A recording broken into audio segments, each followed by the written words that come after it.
First comment gets a shout-out next video.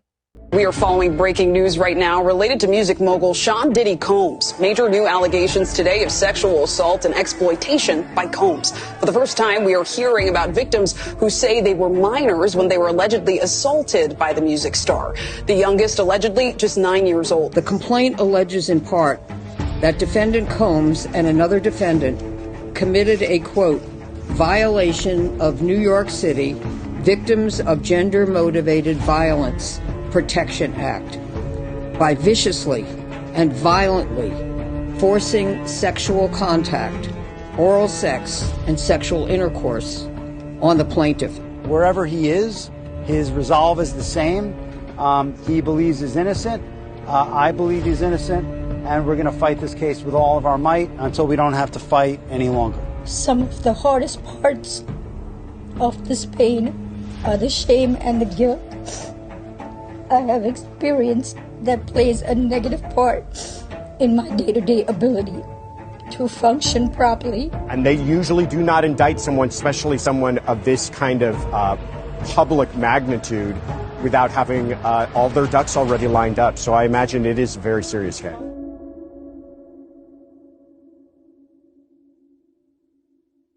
The room goes quiet the moment the clip starts to play.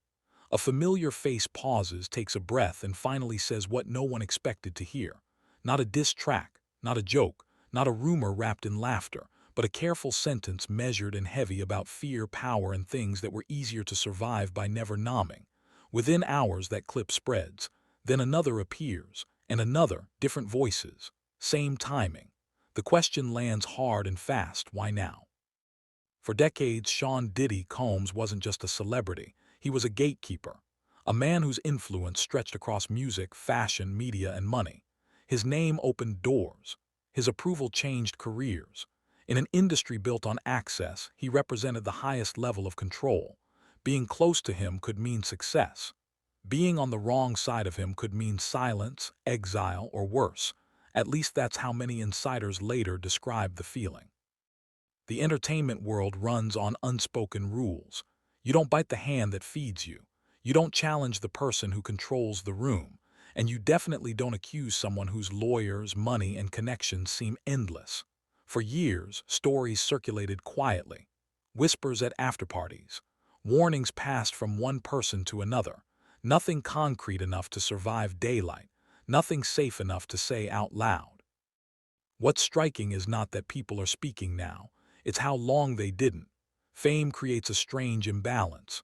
The public sees wealth and protection. Insiders often see risk, contracts, non-disclosure agreements, careers tied to a single phone call. In that kind of environment, silence doesn't always mean nothing happened. Sometimes it means the cost of speaking felt higher than the cost of carrying it alone. As time passed, the industry shifted. Power changed hands. Social media removed some filters. Younger audiences started asking harder questions, and slowly the unthinkable became possible, saying something without immediately being erased. When one voice spoke, it lowered the risk for the next. Momentum replaced isolation. It's important to be clear. These are public discussions and allegations, not verdicts. Courts decide guilt, but culture decides when people feel safe enough to talk. And something about this moment made silence crack. Because once the wall starts to break, it doesn't fall all at once. It fractures. And behind those fractures are stories that were never meant to surface. Stories that, if true, explain why so many people waited until the power shifted before saying a word. If this opening already has you questioning what really kept people quiet, make sure you like, comment, share, and subscribe. Because next, we're going back to the very beginning, to how power like this is built, and why challenging it once felt impossible. Power doesn't arrive all at once. It's built slowly, piece by piece, until one day it feels untouchable. Before the private jets and billion-dollar valuations, Sean Combs was a relentless climber.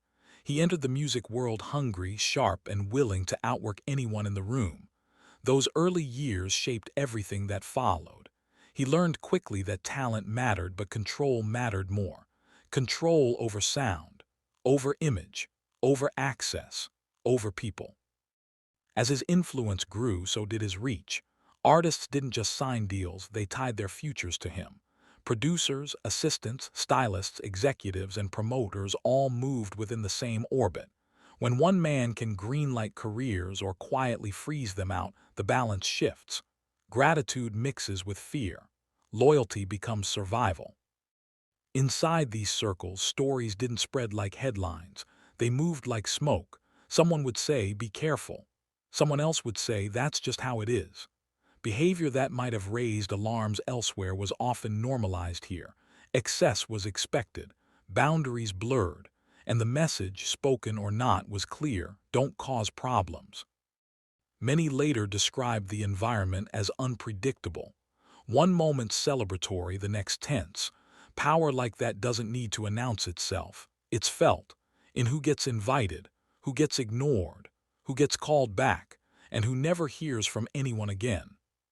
Silence in this world was rarely accidental. Contracts often came with strict confidentiality clauses. Careers depended on reputation. Speaking up didn't just risk backlash, it risked becoming unhireable. In an industry with a long memory and short forgiveness, being labeled difficult could end everything. At the same time, celebrity distorts reality. Outsiders see fame and assume protection.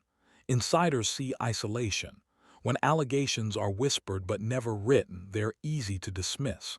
When one person speaks alone, they're easy to discredit. And for years, that pattern held. What kept the system intact wasn't just fear of one man. It was fear of the machine around him. Lawyers, publicists, allies, an ecosystem designed to protect the brand at all costs. Even those who felt uncomfortable often convinced themselves that staying quiet was the safer option, for their families, their futures, their sanity. But power is never permanent. It just feels that way until it is. As the years passed, cracks began to form, not publicly at first. Quiet shifts, fewer calls returned, new names rising, old alliances weakening. And with each shift, the question changed from "what will happen if I speak?" to something far more dangerous for silence: "what if I do?" Because when power starts to slip, it exposes everything it once kept hidden. And the moment that illusion finally shattered didn't come from one voice. It came from timing, pressure, and a series of events that made staying silent feel riskier than speaking out. That turning point is where this story truly darkens. If you're following this story closely, share your thoughts, and don't forget to subscribe. By the time the first public accusations surfaced, the warning signs had already been there for years. They just never lined up in one place long enough for the public to see the pattern. People close to the inner circle later described an atmosphere where excess wasn't a side effect, it was the standard. Private gatherings that blurred lines. Parties where guests didn't always feel free to leave. A culture where saying no carried consequences, even if those consequences were never written down. None of this was openly discussed at the time. It lived in half-statements, nervous laughter, and stories that ended with, "You didn't hear that from me." As Combs' public image stayed polished, the private rumors grew heavier. Some insiders distanced themselves quietly. Others stayed, believing proximity was still safer than absence. A few tried to raise concerns through the right channels, only to find doors closed or conversations redirected. Nothing ever stuck. Not because questions weren't asked, but because answers never had to be given. Then came the digital age shift. Phones replaced gatekeepers, screenshots replaced denials, and suddenly, stories that once disappeared had a place to live. Even so, speaking publicly remained rare. Allegations without support often collapse under pressure. Reputation still outweighed truth in many rooms. What changed was not just courage, it was alignment. Multiple accounts began to echo each other. Timelines overlapped. Patterns repeated. When allegations appeared in civil filings and media reports, they didn't land in isolation. They arrived in a world already primed to listen, shaped by years of similar reckonings across entertainment. It's critical to say this clearly. Allegations are not convictions. Courts decide guilt, not public opinion. But investigations don't begin in a vacuum. They begin when enough smoke suggests a fire worth examining. And for the first time, the smoke was visible to everyone. As pressure mounted, the response followed a familiar script: strong denials, legal teams mobilized, statements emphasizing success, philanthropy, and legacy. It was a strategy that had worked before, but this time something was different. The silence on the other side didn't return. More voices stepped forward, not all at once, not loudly, but steadily. What once felt like isolated claims began to look, to many observers, like a system that protected itself for a very long time. The narrative wasn't just about one man anymore. It was about how power shields behavior, how fear enforces quiet, and how long it can take before truth has room to breathe. Behind the headlines, investigators began looking closer. Lawyers compared notes. Journalists revisited old stories with new context. And the question shifted again, not whether people would keep talking, but how far this would go. Because when a story survives this long in silence, it rarely ends quietly. If this chapter added clarity or raised new questions, make sure to like, comment, share, and subscribe. Your support helps Crime Decoder keep digging deeper. Up next, we'll follow what happened when whispers turned into investigations and why that moment changed everything. When the investigations began to take shape, they didn't arrive with flashing lights or dramatic arrests. They started quietly, the way most serious cases do: paperwork, depositions, civil filings, reporters making careful calls, lawyers comparing timelines instead of trading insults on television. This phase was slower, colder, and far more dangerous for everyone involved. What once lived as rumor was now being organized into records. Dates mattered, locations mattered, patterns mattered. Allegations were no longer floating stories. They were claims attached to names, filings, and legal consequences. And once that line was crossed, there was no way to pull the story back into the shadows. Behind the scenes, the machinery moved fast. Legal teams pushed back aggressively, denying wrongdoing and challenging credibility. Public statements emphasized innocence and framed accusations as opportunistic or false. That response wasn't unusual. It was expected. But the volume of scrutiny didn't ease. If anything, it intensified. Investigators and journalists began revisiting moments that once seemed insignificant. Old interviews, past lawsuits that never gained traction, business relationships that suddenly looked different under pressure. Even silence itself became evidence of something larger, not proof of guilt, but proof of power once strong enough to discourage questions. For some accusers, coming forward meant reopening wounds they had spent years trying to bury. For others, it meant risking careers that had barely survived the industry already. This wasn't a rush toward fame or attention. Many accounts came with reluctance, legal caution, and emotional weight. Speaking up didn't look freeing. It looked exhausting. The public reaction split sharply. Some viewers immediately believed the allegations, seeing them as confirmation of long-suspected behavior. Others rejected them outright, citing the absence of criminal convictions and warning against trial by media. Both reactions revealed something important. Trust in powerful figures is hard to break, and once broken, impossible to fully repair. As cases unfolded, the narrative shifted again. This was no longer just about whether something happened. It was about how systems respond when allegations threaten a legacy built over decades, about whether accountability arrives early or only when influence fades, about how many stories never reach this stage at all. What became clear was that the silence had never been empty. It had been crowded with fear, calculation, and people waiting for the moment when speaking wouldn't mean standing alone. That moment, once unthinkable, had finally arrived. And yet, even here, the story wasn't finished. Courts would still decide outcomes. Investigations would take time. Some questions would remain unanswered. But one thing was already irreversible. The culture of quiet protection had been exposed. Because once power is forced into daylight, it can never fully return to the dark. If this chapter helped you understand how whispers turn into investigations, take a second to like, comment, share, and subscribe. Your engagement keeps Crime Decoder alive, and the final chapter brings us to the aftermath, the impact, and the question that refuses to go away.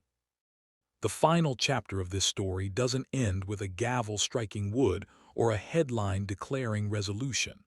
It ends in something far less satisfying and far more honest: aftermath. Long after the filings, the statements, and the arguments, what remains are people trying to make sense of what they lived with for years. Some found relief in being heard, even if justice felt distant.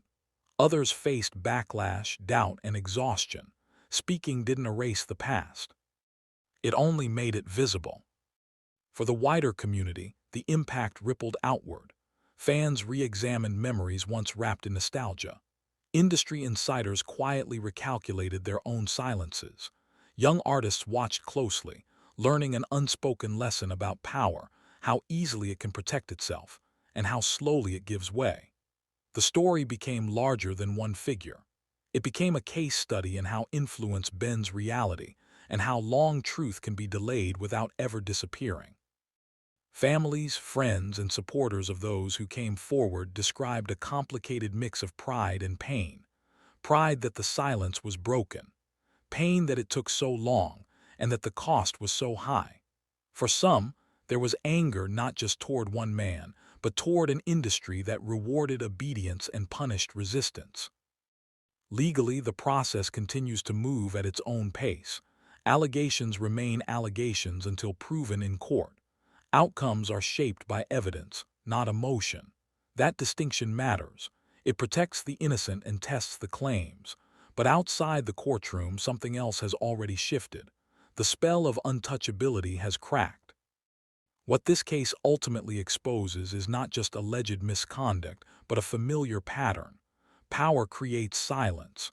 Silence allows behavior to repeat, and repetition convinces everyone involved that nothing will ever change, until it does. No matter how these cases resolve, one conclusion is already clear. The culture that kept people quiet is now part of the story itself, and once that culture is named, it loses some of its strength. Future silence becomes harder to justify. Future warnings become harder to ignore. This isn't closure. It's a reckoning in progress, a reminder that accountability often arrives late, uneven, and incomplete, but it arrives all the same. And it leaves us with an uncomfortable question that doesn't belong to one person, one industry, or one era. How many stories are still being carried quietly right now, waiting for the moment when power shifts enough for someone to feel safe speaking out? If this story made you think, question, or see power differently, make sure to like, comment, share, and subscribe to Crime Decoder. Turn on notifications so you don't miss what's next. Your voice matters here, and the conversation doesn't end when the video does.